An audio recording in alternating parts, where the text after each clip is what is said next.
कार्यक्रम देखिए जम्मू संगवारी और किसान भाई मन ला जय जोहार। संगी हो, जैसे कि आप मन जानता हो कि हमन ये कार्यक्रम के माध्यम ले छत्तीसगढ़ के किसान मन के कृषि के स्तर में सुधार लाए खातिर, उकर आर्थिक स्थिति में सुधार लाए खातिर किस्म किस्म के कृषि संबंधी जानकारी ला लेके हमन हाँ हाजिर होथन। और यही संबंध में आज हमन आए हैं छत्तीसगढ़ राज्य के दुर्ग जिला के पाटन विकासखंड के अंतर्गत ग्राम औरी में, जी हाँ के सफल कृषक भाई रूपेंद्र चंद्राकर जी हाँ कृषि के क्षेत्र में जो सफलता हासिल करे हैं, जो मुकाम हासिल करे हैं, वो निश्चित रूप से अन्य किसान मन पर प्रेरणा के विषय है। जी हाँ किसान भाई हो, भाई रूपेंद्र चंद्राकर हाँ समन्वित खेती ला अपना के बढ़िया सफलता हासिल करे हैं और भरपूर आमदनी ला कमा के अपन जीवन में खुशहाली लाए है। भाई रूपेंद्र चंद्राकर हाँ धान के खेती के संगे संग अनाज के खेती, दलहन तिलहन के खेती में सफलता हासिल करे है। सब्जी के खेती में घलोक बढ़िया सफलता हासिल करे। एक अंतर्गत भरपूर मात्रा में टमाटर के पैदावार करत है, टमाटर के उन्नत खेती करके। और संगी हो गोभी है, टमाटर के साथ मिर्ची, गोभी, लौकी, करेला, किस्म किस्म के साग सब्जी के भरपूर पैदावार लेते हैं, उन्नत खेती करके बढ़िया आमदनी ला कमाते। और यहीं तक सीमित नहीं रह गए किसान भाई हो, यह फल और फूल के सब खेती घरों करके बढ़िया आमदनी कमाते। एक अंतर्गत अमरूद के बढ़िया खेती करते हैं, उन्नत ढंग ले भरपूर पैदावार लेते अमरूद के खेती करके। और अतके तक सीमित नहीं रह गए हैं संगी हो, भाई रूपेंद्र चंद्राकर हाँ मुर्गी पालन के व्यवसाय से घलोक जुड़े हैं और भरपूर मात्रा में यहू में आमदनी कमा के अपन आर्थिक स्थिति ला सुधार ला है और संगे संग खुशहाल जीवन जियत है। कहे के मतलब है संगी हो, भाई रूपेंद्र चंद्राकर जी हाँ कृषि के क्षेत्र में जो सफलता के झंडा गाड़े हैं, जो मिसाल कायम करे हैं, वो निश्चित रूप से छत्तीसगढ़ के अन्य किसान भाई मन पर प्रेरणा के विषय है। तो किसान भाई हो, का है रूपेंद्र चंद्राकर जी के कृषि के क्षेत्र में ये सफलता के राज, और देखन और जानकारी लेवन एकर सफलता के कहानी।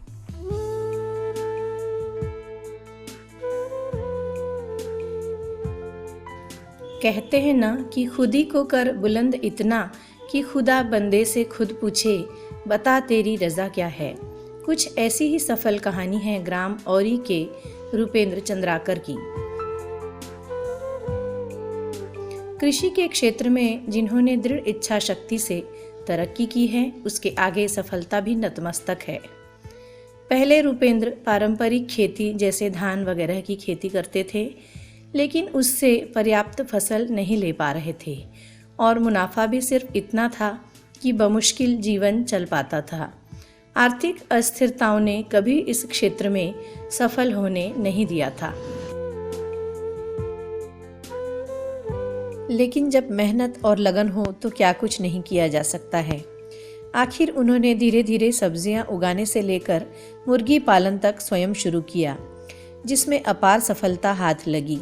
आज रूपेंद्र इन कृषि उद्यमों से अपार धन अर्जित कर रहे हैं। मेरे पापा जी लोग 6 भाई होते हैं और 6 भाइयों में मेरे पापा जी को जो ज़मीनें मिली वो लगभग 35-36 एकड़ के आसपास ज़मीन मिली।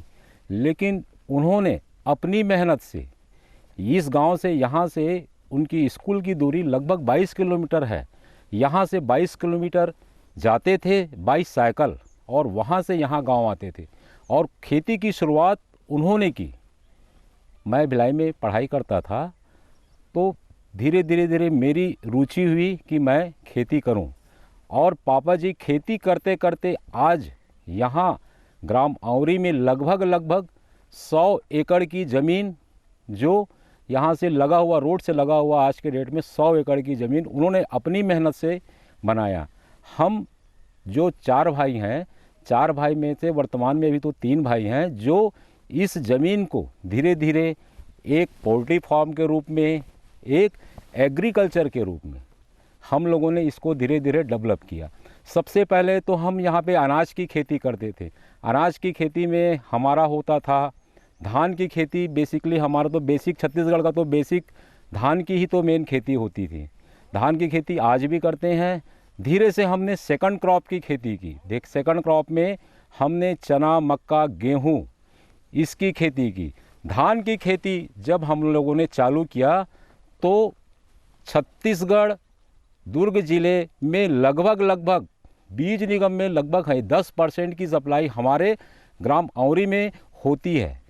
यहाँ का रकबा लगभग 7.5 100 हेक्टेयर है, जिसमें हम लोग धान का जो बीज बना के यहाँ बीज निगम को देते हैं, जो सब्सिडी के रूप में गवर्नमेंट के माध्यम से किसानों को प्रोवाइड होती है। फिर धीरे धीरे हम बीज निगम की में तो धान देते ही हैं, और धीरे धीरे हम एग्रीकल्चर को और डेवलप करते करते एग्रीकल्चर में टमाटर की खेती करते हैं, करेले की खेती करते हैं, और गोभी की खेती करते हैं, जाम की खेती करते हैं। मुख्यतः टमाटर की उन्नत खेती करने वाले रुपेंद्र ने बताया कि हमारे राज्य की मिट्टी टमाटर के लिए उपयुक्त है। वैसे टमाटर के लिए उष्णकटिबंधीय जलवायु सर्वश्रेष्ठ होती है। अधिक गर्मी में टमाटर के अधपके फल गिरने लगते हैं और उसमें खट्टापन भी कम रहता है, जबकि अधिक नमी, वर्षा और ठंडी जगहों में टमाटर स्वस्थ व खट्टे होते हैं। टमाटर की खेती हम विगत लगभग ये हमारा 4था साल है टमाटर की खेती करते करते। मतलब आज टमाटर का तो रेट ठीक है, लेकिन ये टमाटर हम 20 पैसे केजी में भी बेचे हैं और 20 रुपए केजी में भी बेचे हैं, और इस टमाटर को हम थोक रेट में 40 से 45 रुपए केजी में भी बेचे हैं। लेकिन हमको एक ही टमाटर की खेती पे हमको आधारित नहीं रहना है, हमको बहुत सारी खेती जिसका समय और वर्तमान स्थिति के हिसाब से वो देखते हैं कि कब किसका रेट कम हो, कब किसका रेट ज़्यादा हो। इसलिए समय समय पे अलग अलग प्रकार की खेती हम करते हैं। इसमें जैसे पिछले समय हम लौकी भी लगाए हुए थे, इससे पहले करेला भी लगाए हुए थे, और यहाँ हम गोभी भी लगाए हुए हैं, खीरा भी लगाए हुए हैं। आज खीरे का रेट 20 से 22 रुपए केजी है। जाम लगाए हुए हैं। तो ये जो भी खेती होती है समय और परिस्थिति के हिसाब से हम इसको चेंज करते रहते हैं। जैसे हमारा ये टमाटर ख़त्म हुआ, हम टमाटर सफाई किए, फिर तुरंत हमारी नर्सरी डल जाएगी। अब वो नर्सरी मार्केट में जैसे जिस समय के हिसाब से क्या नर्सरी डालना चाहिए, ये समझ के उस मार्केट के हिसाब से फिर हम उस नर्सरी की तैयारी करते हैं। मतलब पहले से उसका प्रोग्राम रहता है।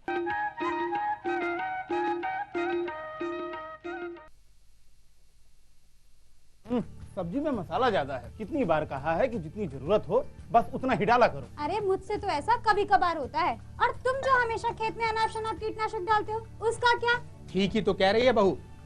देख, खेत में उतनी ही दवा डाल जितनी जरूरत हो। याद रखो, कीटनाशक जहरीले होते हैं।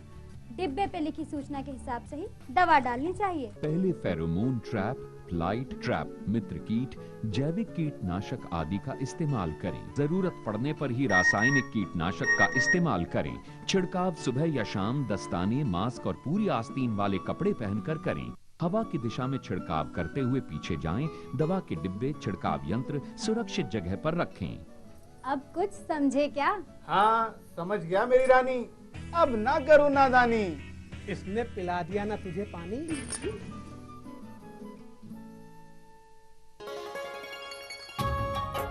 आप किसान भाइयों की खेती बाड़ी से जुड़ी हर समस्या का कृषि विशेषज्ञों द्वारा तुरंत समाधान। किसान कॉल सेंटर।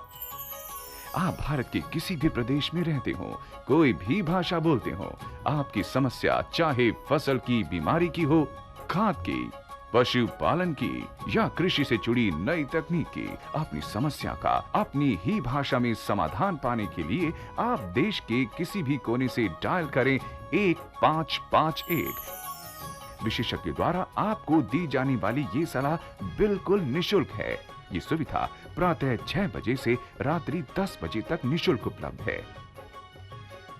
किसान कॉल सेंटर यानी 1551। ये लो और बताओ। बस। अरे ये क्या भैया जी, बस इतनी सी रासायनिक खाद? किसानी छोड़ रहे हो क्या? किसानी नहीं, नादानी छोड़ रहे हैं। मिट्टी की जांच कराई है।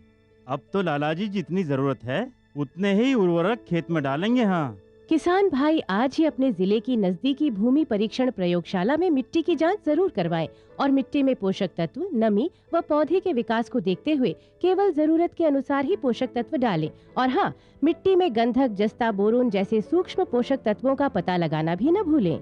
उर्वरक और जैविक खाद के सही उपयोग से भूमि का उपजाऊपन बनाए रखें, उत्पादकता बढ़ाएं, खर्चा घटाएं और बहुमूल्य विदेशी मुद्रा बचाने में भी सहयोग दें। और हाँ, धीमी गति से नाइट्रोजन उपलब्ध कराने वाले उर्वरकों जैसे नीम लेपित यूरिया को प्राथमिकता दें और यूरिया का पत्तों पर छिड़काव करें। अरे वाह, तू तो सचमुच समझदार हो गया रे। अधिक जानकारी के लिए संपर्क करें जिला कृषि अधिकारी या किसान कॉल सेंटर।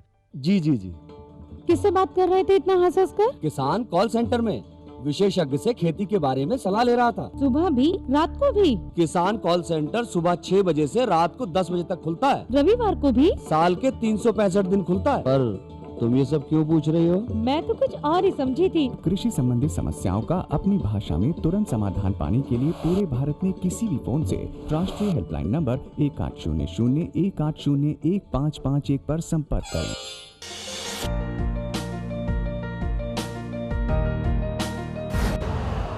यूरिया का स्वदेशी उत्पादन 70 लाख टन बढ़ाने के लिए 6 उर्वरक संयंत्रों का उद्धार किया जा रहा है।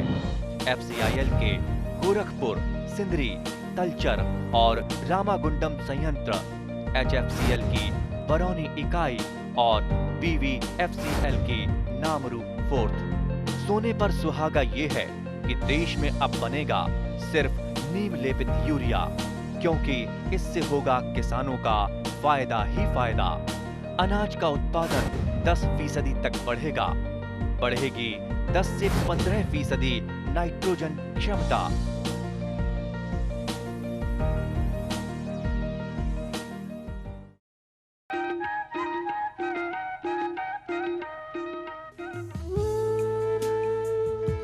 रुपेंद्र ने पपीते की भी खेती में अभूतपूर्व सफलता हासिल की है।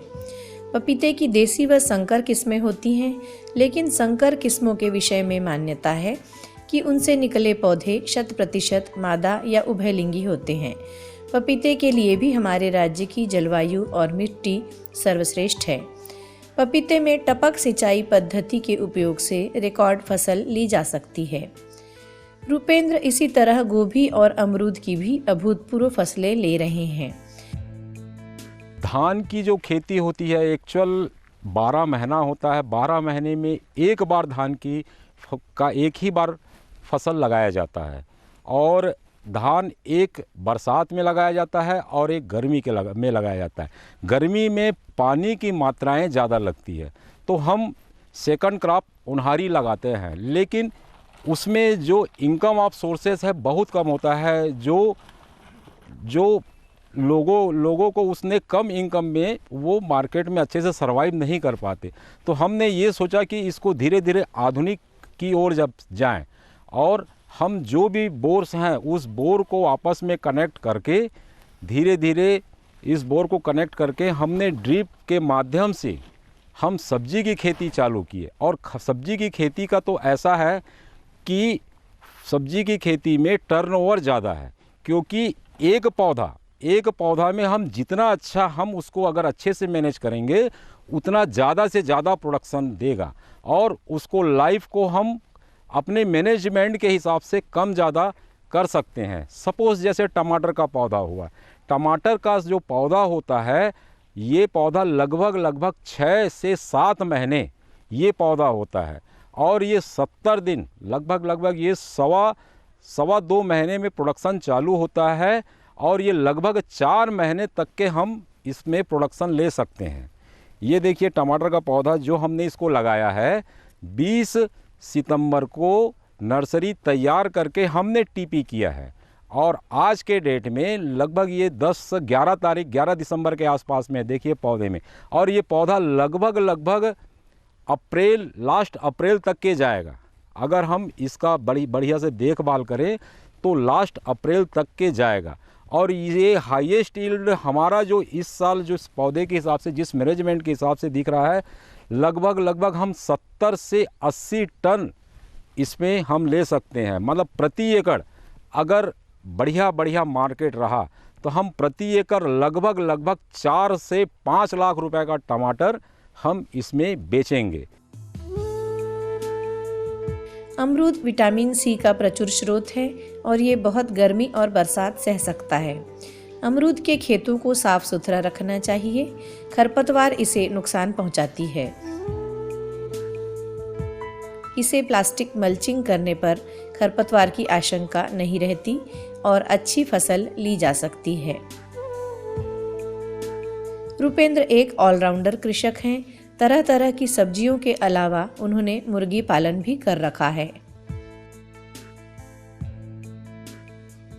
मुर्गी पालन व्यवसाय वर्तमान में बेहद लाभदायक उद्यम है।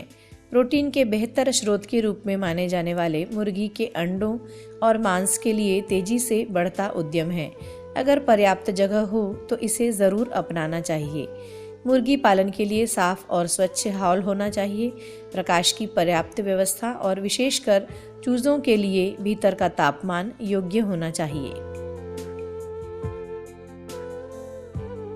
जैसे हम धान की खेती भी करते हैं, उसके बगल में हम पोल्ट्री फार्म का शेड बना लिए हैं ताकि हमारी पोल्ट्री फार्म की भी खेती होती है।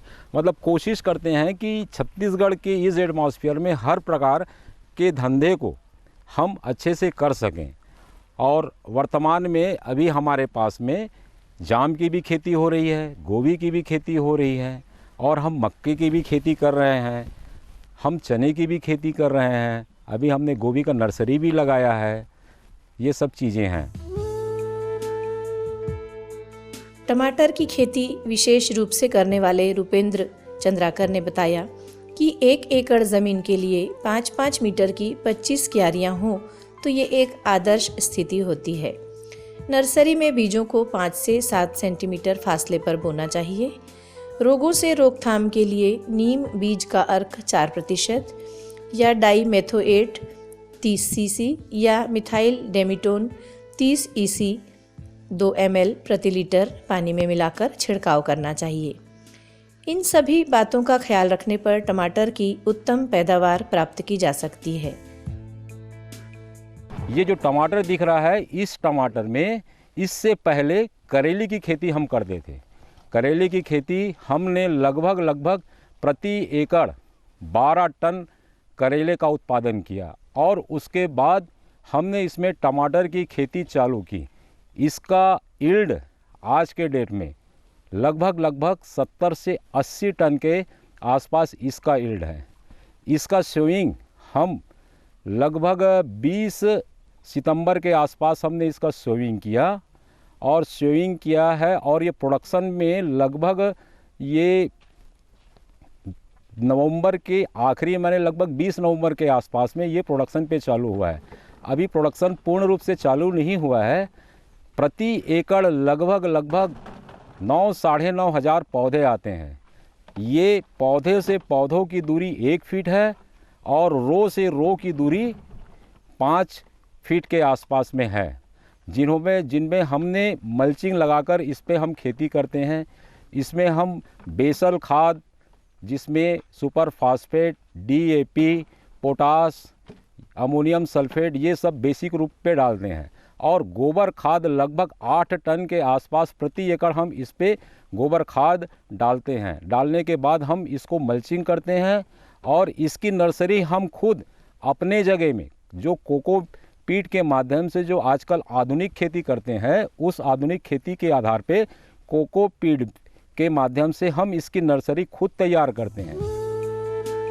टमाटर की तुड़ाई फलों का रंग लाल होने से पहले कर लेना चाहिए। टमाटर की फसल 70 से 75 दिनों में तुड़ाई के लिए तैयार हो जाती है और संकर किस्म की पैदावार 40 से 65 प्रति टन प्रति हेक्टेयर तथा उन्नत किस्मों की 20 से 35 टन प्रति हेक्टेयर तक प्राप्त होती है। किसान भाइयों को चाहिए कि टमाटर की खेती के लिए स्वच्छ बीजों का उपयोग करें, पर्याप्त जल निकासी की व्यवस्था करें और ये सब पुख्ता इंतज़ाम करके ही टमाटर की खेती की शुरुआत करें। हमारे इस छत्तीसगढ़ एटमॉस्फेयर के हिसाब से इसमें क्या क्या चीज़ की खेती होती है और क्या क्या इसमें बिजनेस यानी खेती को बिजनेस के रूप में क्या क्या अपार संभावनाएं हैं। जैसे सपोज़ इस छत्तीसगढ़ एटमॉस्फेयर के हिसाब से हम आज के समय में वर्तमान में टमाटर की खेती भी कर रहे हैं, करेले की भी खेती कर रहे हैं, हमने गोभी भी लगाया है, क्योंकि समय और मांग के पूर्ति के हिसाब से सब चीज़ों की ज़रूरत होती है। हम जाम भी लगाए हुए हैं और इसके साथ हमारे इस जो एरिया है हमारा, जो लगभग खेतों में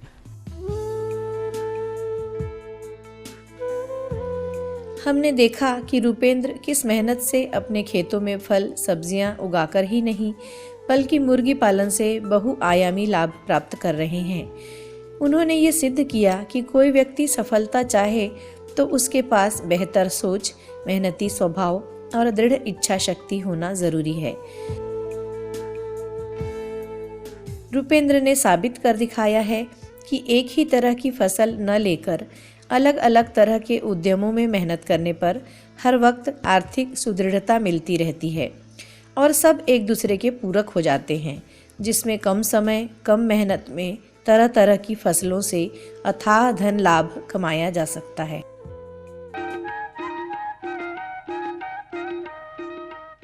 तारी हरी नाना नाना सुवाना ओ तारी हरी नाना नाना सुवाना, तारी हरी नाना नाना सुवाना ओ तारी हरी नाना नाना सुवाना, तारी हरी नाना नाना सुवाना ओ तारी हरी नाना नाना सुवाना, तारी हरी नाना नाना सुवाना ओ तारी हरी नाना नाना सुवाना। ये किसम के फूले मांगैले ओ किसम के फूले मांगैले, किसम के फूले मांगैले ओ किसम के फूले मांगैले। वाहिचा फूला के गेंदे बनैले ओ वाहिचा फूला के गेंदे बनैले, वाहिचा फूला के गेंदे बनैले ओ वाहिचा फूला के गेंदे बनैले। तारी हरी नाना नाना सुवाना ओ तारी हरी नाना नाना सुवाना, तारी हरी नाना नाना सुवाना ओ तारी हरी नाना नाना सुवाना। वाहिचा गेंदे खेलै कन्हैया ओ वाहिचा गेंदे खेलै कन्हैया, वाहिचा गेंदे खेलै कन्हैया ओ वाहिचा गेंदे खेलै कन्हैया। खेलता गेंदा गजामुना में ओ खेलता गेंदा गजामुना में, खेलता गेंदा गजामुना में ओ खेलता गेंदा गजामुना में। तारी हरी नाना नाना सुवाना ओ तारी हरी नाना नाना सुवाना, तारी हरी नाना नाना सुवाना ओ तारी हरी नाना नाना सुवाना। पहुँचे कन्हैया नांगिन दुआरे ओ पहुँचे कन्हैया नांगिन दुआरे, पहुँचे कन्हैया नांगिन दुआरे ओ पहुँचे कन्हैया नांगिन दुआरे। छोटे से बालकावा तुम कहाँ आए हो, छोटे से बालकावा तुम कहाँ आए, छोटे से बालकावा तुम कहाँ आए हो, छोटे से बालकावा तुम कहाँ आए। तारी हरी नाना नाना सुवाना ओ तारी हरी नाना नाना सुवाना, तारी हरी नाना नाना सुवाना ओ तारी हरी नाना नाना सुवाना। कौन तुम्हारे माता पिता है ओ कौन तुम्हारे माता पिता है, कौन तुम्हारे माता पिता है ओ कौन तुम्हारे माता पिता है। तो देखियो किसान भाइयों, कैसे छत्तीसगढ़ राज्य के दुर्ग जिला के पाटन विकास खंड के अंतर्गत ग्राम औरी के सफल कृषक भाई रूपेंद्र चंद्राकर जी हा समन्वित खेती अपना के किस्म किस्म के क्षेत्र में कृषि के क्षेत्र में सफलता हासिल करे है। आप मन ये कार्यक्रम ला देखे, ये कार्यक्रम आप मन के लिए जरूर लाभप्रद रही और ये कार्यक्रम से प्रेरणा लेके निश्चित रूप से कृषि के क्षेत्र में आप मन भी ऐसने आगे आहू और अपन खुशहाल जीवन ला जीहू। यही आशा और विश्वास के साथ आज के अंक में बसत के अवैया अंक में फिर ऐसने कृषि संबंधी सुघर सुघर जानकारी ला लेके हमन हाजिर होबो। तब तक बर हमन ला देवा विदा। जय जोहार।